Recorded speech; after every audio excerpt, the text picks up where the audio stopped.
कैसे हैं दोस्तों, मैं अभिषेक शर्मा एक बार फिर से आपका the union academy YouTube channel पे स्वागत करता हूं। आज का टॉपिक होगा दोस्तों हमारा कैलेंडर की खोज किसने करी और कैलेंडर में कौन कौन सी साल होती है और लीप ईयर नॉर्मल ईयर क्या होती है और उसकी कैलकुलेशन कैसे करते हैं उसके बारे में जानेंगे। आज बेसिक पढ़ेंगे अपन कैलेंडर के बारे में दोस्तों। तो और एक आपको बता दूं दोस्तों कि आपकी जो मैथमेटिक्स कैलकुलेशन की क्लासेस चल रही हैं उनकी मैं संडे या फिर मंडे को कभी वीकली आपको एक दो क्लासेस प्रोवाइड करवाता रहूंगा उसके, बट रीजनिंग को अपन कवर करके चलेंगे बिकॉज ऑफ कि आपको पता अभी एसएससी सीजीएल की और इनकम टैक्स की जो भी एग्जाम्स वगैरह हो रही है सीपीओ वगैरह की, तो उसमें आपको ये टॉपिक आप कवर कर पाएंगे। तो इसलिए मैं ये आपको वीकली 3 से 4 क्लासेस इसकी प्रोवाइड करवा दूंगा। तो आप देख रहे हैं the union academy YouTube channel. चलिए शुरू करते हैं।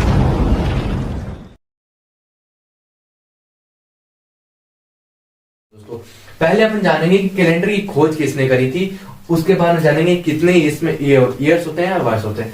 तो दोस्तों कैलेंडर की खोज पोप ग्रेगरी ने करी थी।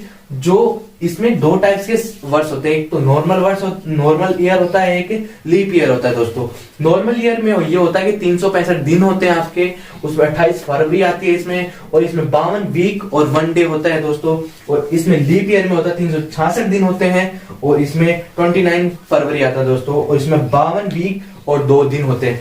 तो ये 66 दिन क्यों हुए, 366 दिन कैसे हुए, 365 दिन कैसे हुए दोस्तों, तो मैं बताता हूं आपको। ये आपने सुना है कि लीप ईयर हर 4 साल बाद में आता है। जैसे पहली बार 2004 में आया था, अपन आज की कैलकुलेशन के हिसाब से 2004 में आया था, दूसरा आया था 2008 में दोस्तों। तो ये 4 साल का गैप क्यों आया था उसको जानते हैं दोस्तों। बड़े इंटरेस्टिंग फैक्ट है ये, आपको मैं एकदम कैलकुलेट करके बताऊंगा और आपको लगेगा सर कि हाँ हम क्वेश्चन सोल्व कर पाएंगे इसके। जैसे मैं आपको बताता हूँ दोस्तों, एक चक्कर कंप्लीट करने में पृथ्वी को सूर्य से चारों तरफ 365 दिन और 6 घंटे लगते हैं टोटल टाइम। तो 365 दिन और 6 घंटे लगते हैं दोस्तों। तो वो कैसे 6 घंटे लगते हैं दोस्तों। तो ये 6 घंटे आप इस 4 साल बाद में क्यों आता है, एक साल में 365 दिन हो गए और 6 घंटे एक्स्ट्रा लग रहे हैं दोस्तों। तो इसमें 6 घंटे मिला के दोस्तों 6 घंटे को 4 से मल्टीप्लाई कर दो, 24 हो गए। तो 24 एक दिन में 24 घंटे होते हैं दोस्तों, पता है आपको, एक घंटे में 24 दिन होते हैं। तो एक दिन बन गया ये, और ये एक दिन बन गया ये आज यहाँ पे लीप ईयर में कैलकुलेट होने लग गया। कितना इजी था आपको जानने में कि एक दिन कैसे बढ़ा। यहाँ पे 365 है नॉर्मल में, तो आप जानते हैं कि एक दिन में 24 घंटे होते हैं, तो इसलिए एक दिन यहाँ पे इंक्लूड करा गया लीप ईयर में। तो लीप ईयर में 366 दिन हो गए। अब लीप ईयर की कैलकुलेशन कैसे करते हैं कि आपको कैसे पता चलेगा कि 4 साल बाद में लीप ईयर आता है, या फिर 2002 में मतलब 2002 क्या लीप ईयर है कि नहीं है 2002 में। चलो वो कैलकुलेट करते हैं दोस्तों। अभी आपको रीजनिंग इतना इजी लगने लग जाएगा कि आप घर बैठे बैठे जैसे आपको टाइम पास कर रहे हो बुक्स के साथ में, वैसा फील होने लग जाएगा दोस्तों। आपको एकदम इजीली आप रीजनिंग की कोई भी क्वेश्चन सॉल्व कर पाएंगे, और खास करके कैलेंडर तो आपके पूरे हाथों पे सब प्रिंट होने लग जाएगा दोस्तों। अभी नॉर्मल ईयर कैसे फाइंड करते हैं, नॉर्मल ईयर को पता है आपको, बस मैं लीप ईयर बताता हूँ दोस्तों आपको। 2004, 2009 और 2008। तो दोस्तों आपको करना है लास्ट वाले 2 जो नंबर हैं इनमें डिविजन करना है 4 का, ठीक है, 4 का डिविजन करना है आपको। तो इसमें प्रॉपर जा रहा है तो इसलिए ये लीप ईयर हो गया दोस्तों, ये प्रॉपर जा रहा है तो लीप ईयर हो गया दोस्तों, ठीक है।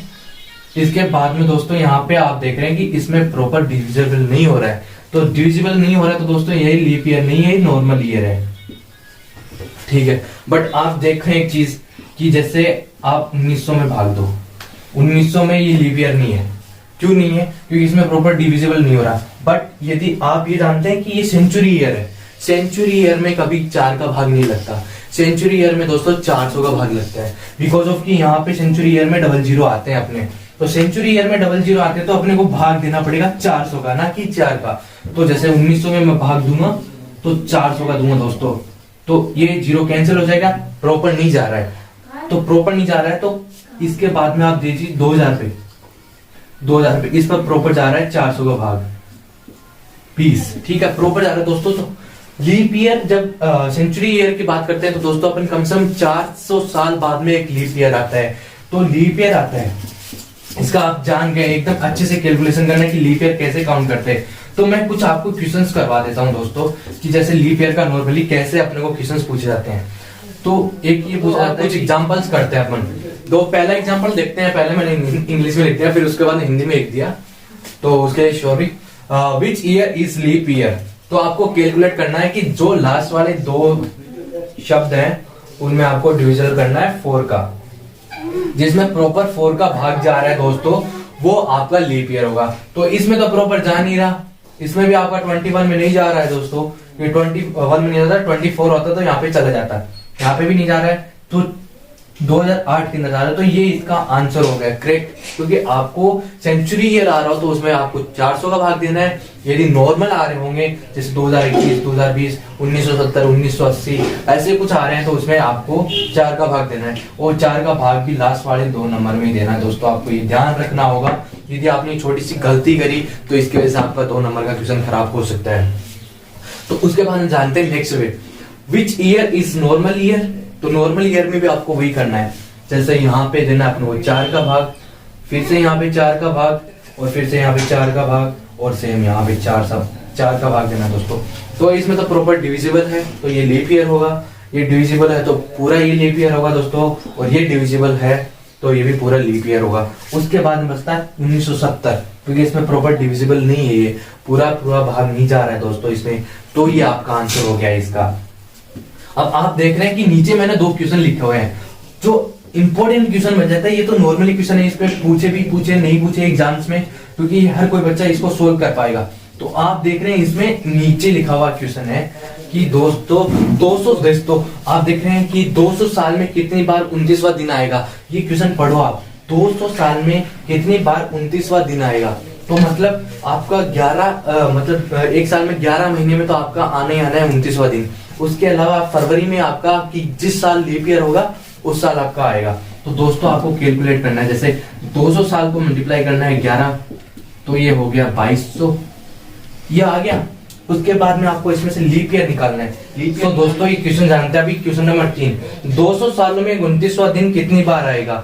200 सालों में कितनी बार आएगा, तो 200 में आपको पता है कि साल के अंदर ओनली फरवरी के महीने में 4 साल बाद में 29वां दिन आता है, बाकी 12 महीने में से 11 महीनों में आपका 29वां दिन आता है। तो आपको 200 से मल्टीप्लाई कर देना है 11 को दोस्तों, 11 को मल्टीप्लाई करने के बाद में आपका 2200 आ जाता है। अब अपने को कैलकुलेट करनी है कि 200 सालों में कितनी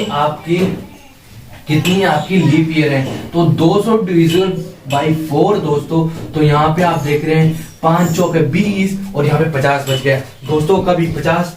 तो इसमें टोटल आपको ऐड कर देना है, टोटल ऐड कर देना 50, तो 2250 इसका आंसर। तो कितना इजी है आपके लिए ऐसे क्वेश्चन को सोल्व करना, आप मुझे कमेंट करके बताना, और आपको समझ में आया तो प्लीज हमें सपोर्ट करना। अभी नेक्स्ट क्वेश्चन की तरफ चलते हैं दोस्तों, जानते हैं नेक्स्ट क्वेश्चन किस टाइप का होगा। नेक्स्ट क्वेश्चन भी एज इट इज सेम ही है दोस्तों। अभी मैं इसको रफ कर देता हूँ, आप देख रहे हैं 100 साल में कितनी बार लीप ईयर होता है।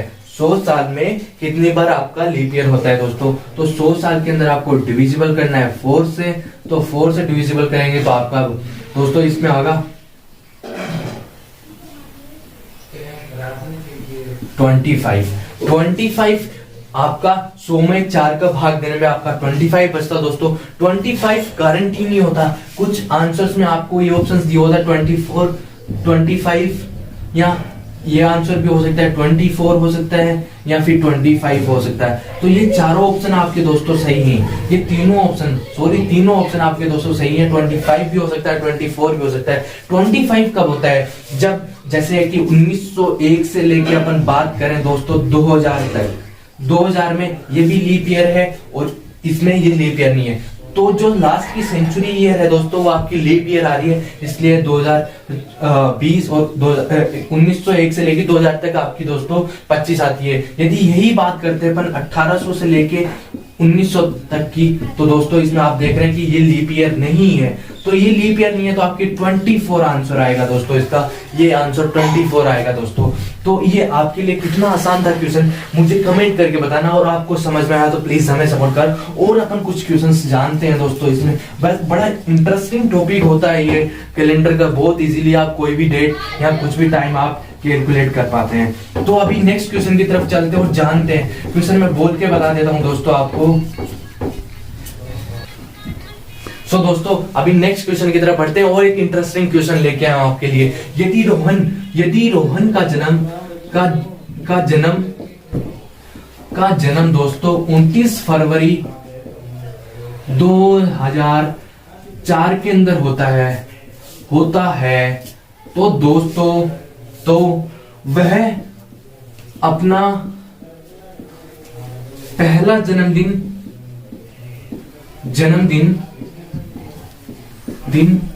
कब मनाएगा। तो दोस्तों सोचो, इसको कैलकुलेट करके आंसर मेरे को कमेंट सेक्शन में बताना दोस्तों। मैं वेट करता हूं और आपको मैं बताता हूं कि कैसे इसका कब मनाएगा वो अपना दूसरा बर्थडे, नहीं मैं पहला अपना जन्मदिन कब मनाएगा दोस्तों। आपको बताया 29 Feb 2004 में उसका जन्म होता है 29 को, तो उसका जन्मदिन कब आएगा। जो आपने अभी पढ़ाया था मैंने कि लीप ईयर 4 साल बाद में आता है, तो वो 2004 में वो पैदा हुआ है, तो 2008 में उसका दोस्तों जन्मदिन आएगा।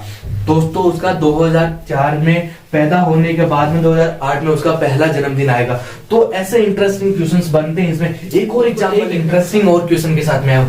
रमेश का जन्म 29 फरवरी 1980 में हुआ, तो वह 28 फरवरी 2021 तक कब कितने जन्मदिन मना सकेगा। तो टोटल कितने जन्मदिन उसने इतनी 29 फरवरी 1980 से लेके 28 फरवरी 2021 तक उसने कितने जन्मदिन मनाए। आप एक तो वो कर सकते हैं नॉर्मली, जैसे कैलकुलेट करें कि यार दोस्तों एक तो नॉर्मली वे बताता हूं मैं। इसके 2 टाइप्स होते हैं टोटल, देखिए आपको। एक तो ये कि 1980 में रमेश पैदा हुआ, उसके बाद 4 साल बाद में लीप ईयर आएगा, क्योंकि 29 फरवरी 1980 में पैदा हुआ, तो 4 साल बाद में 1984, फिर 1988 में आएगा दोस्तों, उसके बाद में 1992 में आएगा। वैसे कैलकुलेट करेंगे आप तो उसमें आपका टाइम बहुत ज्यादा कंज्यूम होगा। तो उसका एक इजी इससे बताता हूं मैं दोस्तों, 1 नंबर इजी कि आपको कोई दिक्कत नहीं होगी और कुछ 2 या 3 सेकंड में आप क्वेश्चन को सोल्व कर पाएंगे। तो अभी कैलकुलेट करते हैं कितनी 2000 से कितना कम है ये 20, और ये 2000 से कितना ज्यादा है 21, तो 2020 21 प्लस 20 तो 41 हो गया। तो 41 को डिविजिबल करना है ना 4 से आपको दोस्तों, तो इसमें प्रॉपर डिविजिबल नहीं हो रहा, तो 10 हो गया, तो इसमें 10 आपका जन्मदिन 10 बार जन्मदिन मनाएगा दोस्तों। तो कैसा लगा आपको, एक इंटरेस्टिंग वीडियो था आज का, और इसमें आज रीजनिंग आपने स्टार्ट कर लिया दोस्तों। आपको एकदम मेडिटेशन करके या फिर आपकी जो भी दिमाग का पावर है पूरा यूज करके आपको सीख सकते हैं, या बस नॉर्मली आप इंटरेस्टिंग बना सकते हैं इस वीडियो को देख के, और आप अपनी रीजनिंग को इंप्रूव कर सकते हैं। तो वीडियो यहाँ तक खत्म होता है दोस्तों, नेक्स्ट वीडियो में मिलेंगे अपन कल। तो आप देख रहे थे Devni academy YouTube channel. Bye, take care guys and love you.